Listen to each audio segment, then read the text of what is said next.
大きなスポーツバッグを斜め掛けにした俺は、集合場所である会社の前へ向かった。すでに大勢来ていて、親しい人たちで集まって盛り上がっている。お、安西来た来た。先輩の鈴木さんが大きく手を振り、俺は笑顔で歩み寄る。普段とは違う雰囲気と熱気に興奮が高まっていく。社員旅行は幹部たちも参加するが、社長は急な予定が入ってしまったので、翌日から参加するとのことだった。バスの一番前に座席表が貼られていますので、それを確認して座ってください。添乗員が社員たちに指示をする。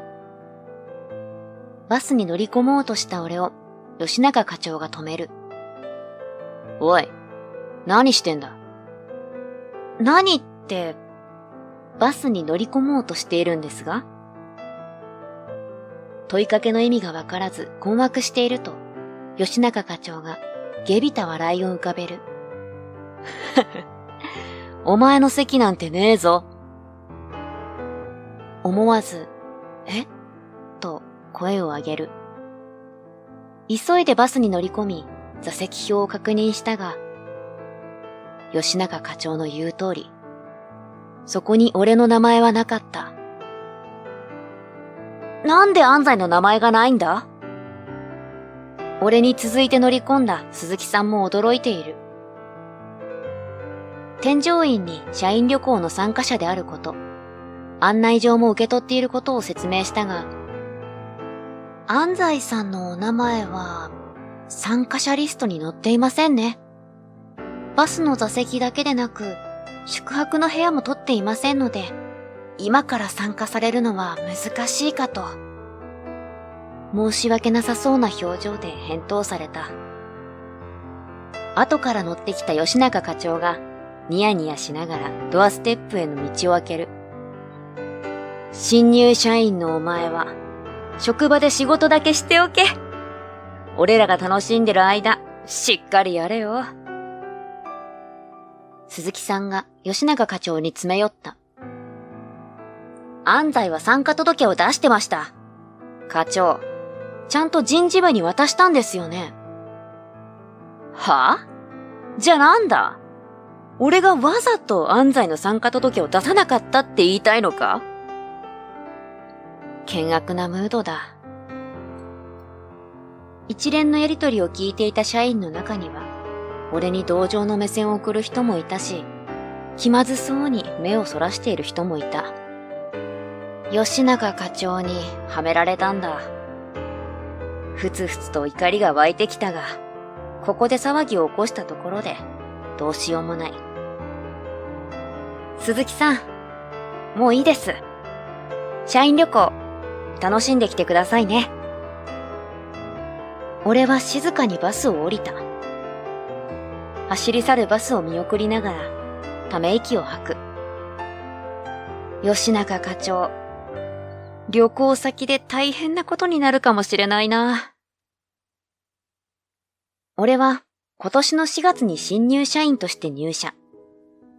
新人研修終了後は営業部に配属された。営業第一課に配属になりました。安西健と申します。研修が終了し、いよいよ仕事が始まるのだと思うと緊張しています。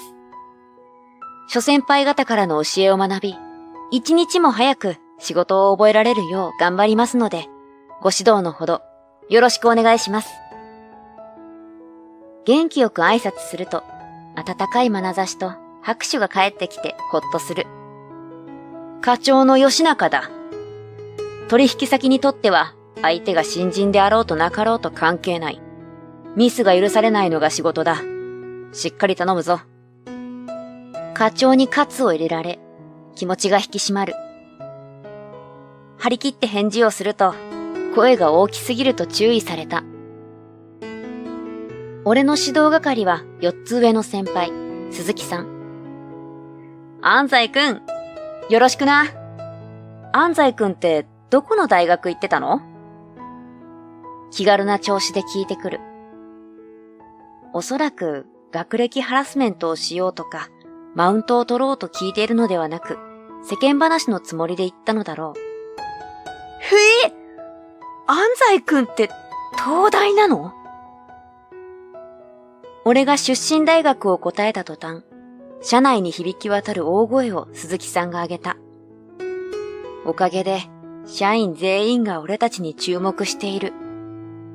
いや、言っても俺は文2なので、理3に比べたら偏差値は低いですよ。そう言ったことで、逆に東大独特の学部分けについて説明させられてしまい、自慢しているような形になってしまった。鈴木さんの下について1週間が経った。さすが安西は東大だけあって覚えがいいな。彼は決して悪い人ではないのだが、いちいち出身大学を出されるのには辟易する。早く会社の役に立ちたいと必死で仕事を覚えてますから。俺は笑顔で返した。事実、俺はそう思っていた。おい、安西。吉中課長が俺を呼ぶ。課長の元へ行くとコピーを頼まれた。こういった仕事の雑用だけでなく、コーヒーを入れろとか、経費の請求書を経理部に持っていけとか用事を言いつけられることが何かと多い。まあ、これも俺が新人だからなのだろう。なあ安西、先月会った近藤電機の担当者の名前、覚えてるか？ああ、本間和俊さんですね。彼、大福が好きだって話してたから、今度手土産で持って行ったら喜ばれるんじゃないですか？取引先との商談に付き添わせてもらえるようになると、俺は鈴木さんから重宝されるようになった。商談の内容はもちろん、相手の名前やその時に交わした何気ない会話などもすべて覚えているからだ。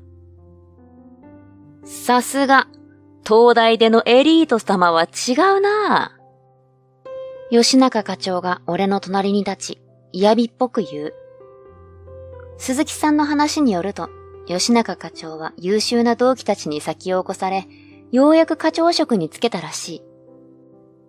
課長自身はその理由を自分が三流大卒だからだと思っているため、自分より学歴が上の社員をよく思っていないということだ。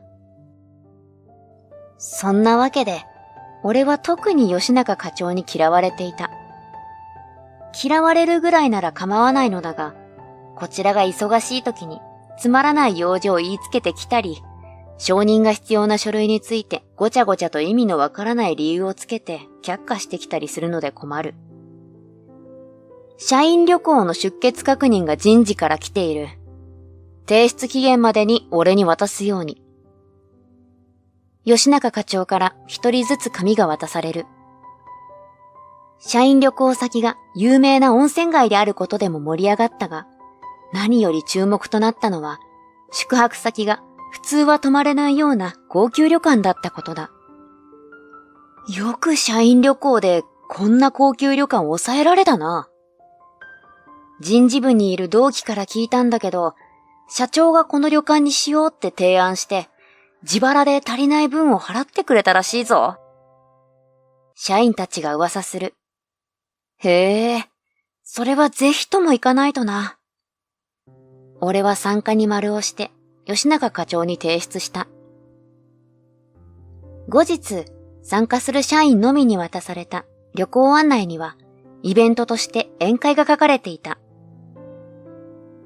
宴会では毎年、新入社員が一発芸をすることになってんだ。安西、期待してるぞ。社員食堂で向かいに座る鈴木さんがニヤニヤしながら俺に告げた。うわぁ、そうなんですか？それじゃ、なんか考えとかないとですね。プレッシャーを感じつつも、社員旅行への期待も同時に高まった。もうこの頃には、俺は鈴木さんの元を離れて仕事をするようになっていたが、今では逆に、鈴木さんから新しく導入されたシステムについて質問されたり、誤字脱字がないかプレゼン資料を確認してほしいなどと頼まれるようになっていた。それが、吉永課長には面白くないらしい。鈴木、お前は新人を指導する立場だろうが。こんな新人に教えてもらってどうする？彼の言い分は正しいのかもしれない。だが、そんなことを言いながら当の本人は、おい、安西。この資料今日中にまとめておけ。東大のお前なら、こんなの朝飯前だろ？なんて、平気で自分の仕事をどんどん俺に回してくる。ここで、できませんなんて言ったら、ほーら見たことかと言わんばかりの態度を取られるのは目に見えているので、俺はどんなに仕事を押し付けられても必死に仕事をこなした。観光バスを見送った翌日、朝早くから着信音が鳴り響く。今日は土曜だからゆっくり寝て過ごすつもりだったのに、恨み事を心の中で言いながらスマホに手を伸ばす。安西くん。すまないが、今すぐ社員旅行に参加してくれないか。もちろん、費用は俺が出すから。電話の向こうの吉永課長の声が震えている。新入社員の俺は仕事だけしておけって言ったの、課長ですよね。冷たく突き放すと、吉永課長が泣きついてきた。そんなこと言わないで。頼む。そうじゃないと、俺の首が飛ぶんだ。知ったことかと思っていると、声の主が変わった。タケル、休日のところ申し訳ないが、来てもらえないか。そう言われれば断れない。俺は急いで支度をし、放置していたスポーツバッグを手に取った。俺が旅館の入り口に到着すると、観光バスが横付けされている。案内のスケジュールでは、とっくに観光に出ているはずだが、俺が着くのを待ってくれていたのだろうと申し訳なく思う。すみません。着きました。ロビーで荷物を手に待っていた社員たちに声をかけると、皆がほっとしたように俺を迎える。社長が俺の元に歩み寄った。こんなことになっていたなんて知らず、申し訳なかったな。謝らないで。おじさんのせいじゃないんだから。俺が笑顔で返すと、そばにいた吉永課長の顔が引きつった。今朝のこと。前日の夜遅くに旅館に到着した社長が、朝食会場である大広間に顔を出した。幹部をはじめ、社員たちが挨拶するのを見回した社長が、不思議そうに尋ねる。安西くんはどこだ？しんと会場が静まり返る。営業部営業一課の新入社員、安西健はどこだと聞いてるんだ。吉永課長がビクビクしながら答えた。安西は社員旅行には不参加でして。そんなわけないだろう。俺は安西くんから直接社員旅行に参加すると聞いているんだ。社長の剣幕に吉永課長だけでなく、その場にいた全員がおののく。そんな中、鈴木さんが立ち上がる。安西くんは社員旅行に参加する予定で観光バスに乗り込もうとしたんですが、吉永課長に止められたんです。その時の経緯を詳しく話した。それを聞き、社長が顔面蒼白になる。なぜ誰も教えなかった？たかが社員一人の不在で何を騒いでいるのかと思っていた人もいただろうが、それは社長の次の一言で吹き飛んだ。タケルは俺の甥であり、子供がいない俺が将来会社を継がせようと考えている大事な後継者だぞ。そのことは秘密にしておくはずだったのだが、あまりにも不当な俺への待遇を知って頭に血が上った社長が暴露してしまった。そこから俺を陥れた犯人探しが始まり、吉中課長が俺が書いた参加を消して不参加に丸をつけて人事部に提出していたことが発覚。社長の命令で俺に電話をして呼び寄せることになったのだった。社長の後継者だとは知らず、大変なことをしでかしてしまい、申し訳ありませんでした。吉中課長が深くお辞儀をして謝る。謝罪したのは彼だけではない。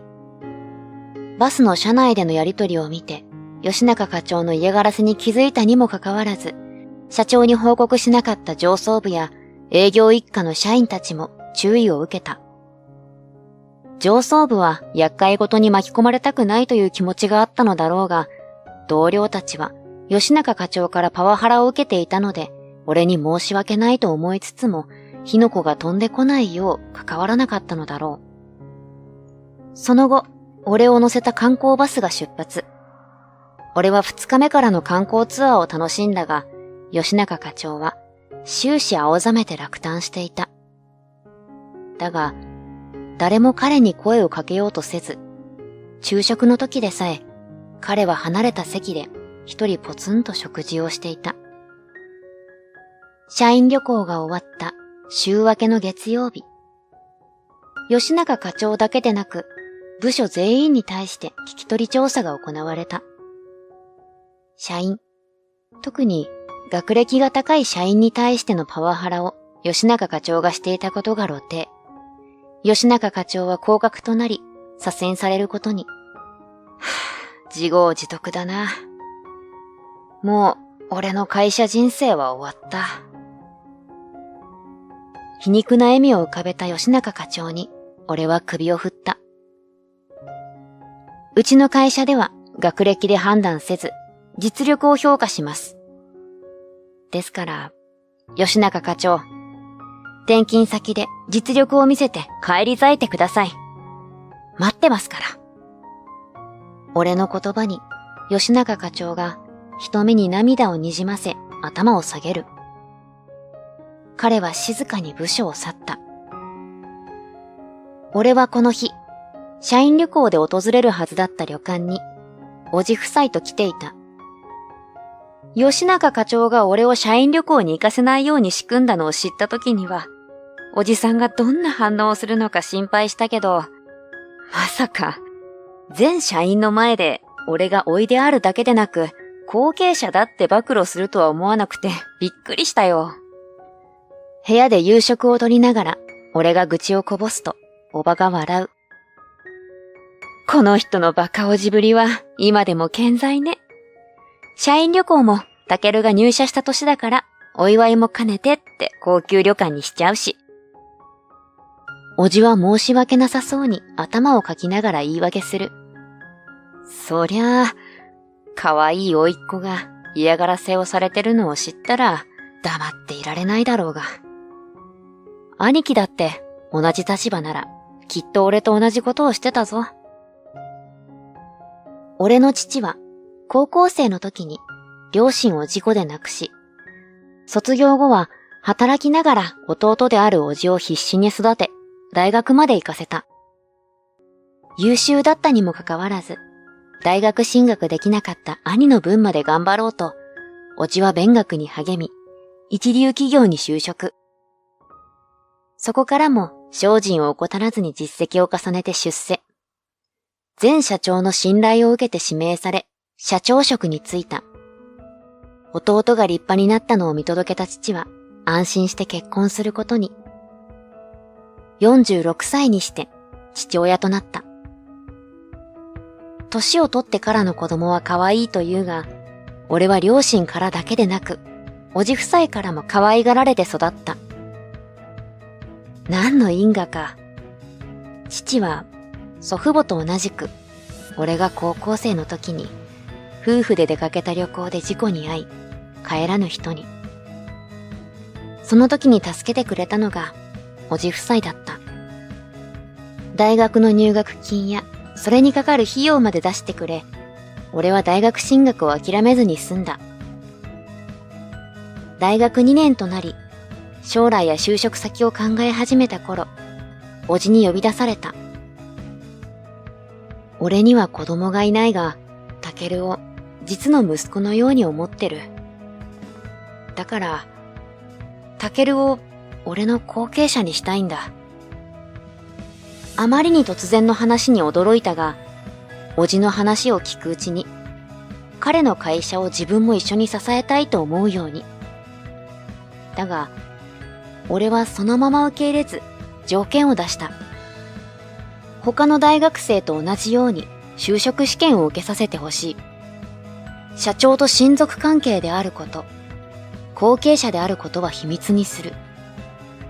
入社したら他の社員と同じ扱いをする。これらをおじは受け入れ、俺は就職試験を経て入社したのだった。職場の環境はどうだ？おじに聞かれて笑って答える。社長の甥っ子だって知られたおかげで快適すぎるぐらいだよ。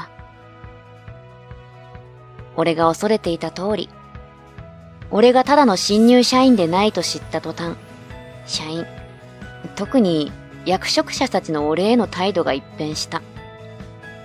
だが、変わらない人たちもいる。鈴木さんは相変わらず頼りない先輩として俺にアドバイスを求めてくる。同期たちも俺が社長の甥と知っても変わらずに接してくれてるのでありがたい。何かあればすぐに教えてくれ。おじに言われてうなずく。心配をかけては申し訳ないと吉永課長からのパワハラを伝えていなかったが、それでは風通しの良い職場は作れないと猛省した。仕事を効率よく進められるための工夫ももちろん大切だが、職場で何より大切なのは人間関係だ。皆が気持ちよく仕事ができるよう、風通しの良い環境を作っていくことで、社員たちのモチベーションが上がり、会社の功績を上げていけるよう、社員の一人として頑張りたい。そしていつか、おじが安心して会社を任せられる後継者となれるよう努力しようと心に誓うのだった。